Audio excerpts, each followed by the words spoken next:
ಅದ್ದೂರಿ ಶೋಭಾಯಾತ್ರೆಯ ಕನಸುಗಳನ್ನು ಇಟ್ಟುಕೊಂಡು 3 ತಿಂಗಳಿಂದ ನಡೆಸಿದ ಪ್ರಯತ್ನಕ್ಕೆ ಸಂಪೂರ್ಣ ಫಲ ಸಿಕ್ಕಿಲ್ಲ. ಭಾವನಾತ್ಮಕವಾಗಿ ಸ್ಪಂದಿಸಿದ ಮನಸ್ಸುಗಳು ಮಾತ್ರ ಸೇರಿದ್ದ ಮೆರವಣಿಗೆಯಲ್ಲಿ ಜೈ ಶ್ರೀರಾಮ್ ಘೋಷಣೆಗೆ ಗತ್ತು ಸಿಗಲೇ ಇಲ್ಲ.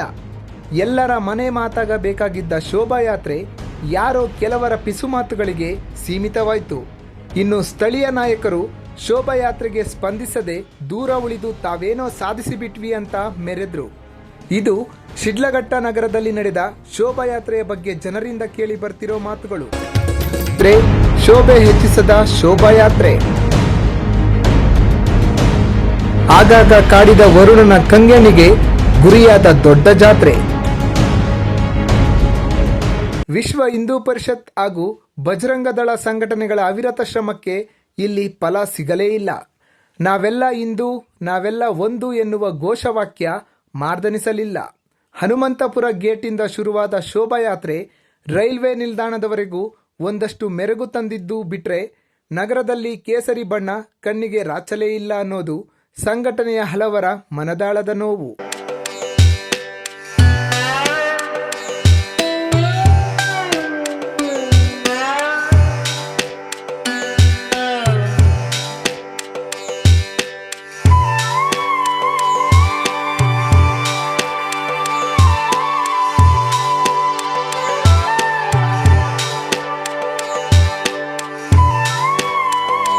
ಶೋಭಾಯಾತ್ರೆಗೆ 2 ತಿಂಗಳು ಸಿದ್ಧತೆ ಮಾಡಿದ್ದು ಸಂಘಟನೆಗಳ ತಾಕತ್ತು.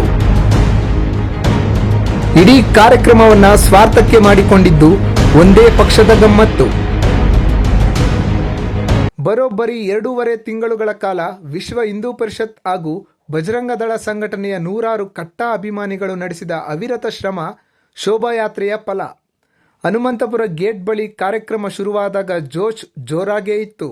ಆದರೆ ಅದು ಕಮಲದ ತೆಕ್ಕೆಗೆ ಜಾರಿದ ತಕ್ಷಣ ಶೋಭಾಯಾತ್ರೆಯ ಶೋಭೆ ಕಳೆಗುಂದಿತ್ತು ಅನ್ನೋದು ಹಲವರ ಅಭಿಪ್ರಾಯ. ಇಲ್ಲಿ ಬಿಜೆಪಿ ಪಕ್ಷದ ಮುಖಂಡ ರಾಮಚಂದ್ರ ಗೌಡ ಹೇಳಿಕೆ ಕೂಡ ಸಂಚಲನ ಮೂಡಿಸಿದೆ. 3ನೇ ವರ್ಷ ಶ್ರೀರಾಮ ಶೋಭಾಯಾತ್ರೆ, ಶ್ರೀರಾಮೋತ್ಸವ ಬಜರಂಗದಳ, ವಿಶ್ವ ಹಿಂದೂ ಪರಿಷತ್, ಶ್ರೀರಾಮೋತ್ಸವ ಸಮಿತಿ ಕಡೆಯಿಂದ ಏನು ಆಯೋಜಿಸಿತ್ತು, ಇವತ್ತು ಏನು ವಿಜೃಂಭಣೆಯಿಂದ ಸಾಕಷ್ಟು ಹಿಂದೂಗಳು, ಹೆಣ್ಮಕ್ಳು, ರೈತ ಸಂಘದ ಎಲ್ಲ ಸಂಘಟನೆಯಲ್ಲಿರ್ತಕ್ಕಂಥವರು, ಒಕ್ಕಲಿಗ ಸಂಘದಲ್ಲಿರ್ತಕ್ಕಂಥವರು, ಈ ವರ್ತಕರು ಸಂಘಟನೆ ಮಾಡ್ತಕ್ಕಂಥವ್ರು, ಬೀದಿ ಬದಿ ವ್ಯಾಪಾರ ಅಂತಕ್ಕಂಥವ್ರು, ಮಹಿಳಾ ಸಂಘಟನೆ ಇರ್ತಕ್ಕಂಥವ್ರು, ಅದೇ ರೀತಿ ನಮ್ಮ ಬಿಜೆಪಿ ಪಕ್ಷದಿಂದ ನಾವು ಬೆಂಬಲ ಕೂಡ ಕೊಟ್ಟಿದ್ವಿ. ಸಾವಿರಾರು ಜನ ಬಂದು ಇವತ್ತು ಶ್ರೀರಾಮನ ಕೃಪೆಗೆ ಪಾತ್ರರಾಗಿದ್ದಾರೆ. ವರ್ಣ ಕೂಡ ಬಂದು ಆಶೀರ್ವಾದ ಮಾಡಿದ್ದಾರೆ.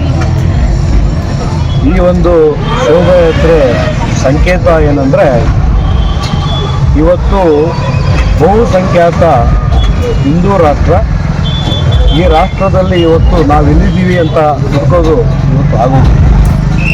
ಯಾಕಂದರೆ ನಾವು ಮುಸಲ್ಮಾನರಿಗೆ ವಿರುದ್ಧ ಅಲ್ಲ, ನಾನು ವೈಯಕ್ತಿಕವಾಗಿ ಕೂಡ ಮುಸಲ್ಮಾನರ ಜೊತೆ ಇಟ್ಕೊಂಡು ವ್ಯಾಪಾರ ಮಾಡ್ತೀನಿ.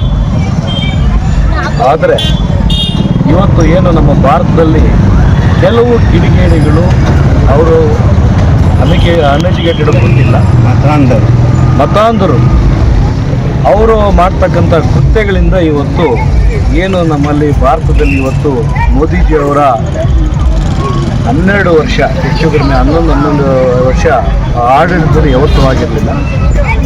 ಕಾಶ್ಮೀರದಲ್ಲಿ ಇವತ್ತು ಬೆಲ್ಗಾವಲ್ಲಿ ಏನಾಯಿತು, ಅಲ್ಲಿ ಪಾಕಿಸ್ತಾನ ಫ್ಯಾಕ್ಟ್ರಿಯಲ್ಲಿ ರೆಡಿ ಆಗಿರ್ತಕ್ಕಂಥ ಉಗ್ರಗಾಮಿಗಳು ಭಾರತದಲ್ಲಿ ಬಂದು ಕಾಶ್ಮೀರದಲ್ಲಿ ಬಂದು ನೆಲೆಸಿ ಇಲ್ಲಿರ್ತಕ್ಕಂಥವ್ರು ಸಹಾಯ ಪಡ್ಕೊಂಡು ಹಿಂದೂನ ಮುಸ್ಲಿಮ ಅಂತ ನೋಡಿ ಹೆಣ್ಮಕ್ಳು ಅವರ ಗಂಡಂದ್ರ ಮುಂದೆ ಏನು, ಮಕ್ಕಳ ಮುಂದೆ ಏನು ರಕ್ತ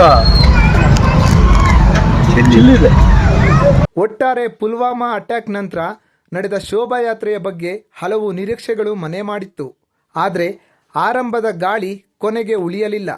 ಚಕ್ರವರ್ತಿ ಸೂಲಿಬೆಲೆ ಭಾಷಣವು ಅಷ್ಟೊಂದು ರೋಚಕತೆಯನ್ನು ಪಡೆಯದೆ ಅರ್ಧದಲ್ಲೇ ಮೊಟಕಾಗಿದ್ದು ಸ್ಥಳೀಯ ಹಿಂದೂ ಕಟ್ಟ ಅಭಿಮಾನಿಗಳಿಗೆ ನಿರಾಸೆ ಮೂಡಿಸಿದ್ದಂತೂ ನಿಜ.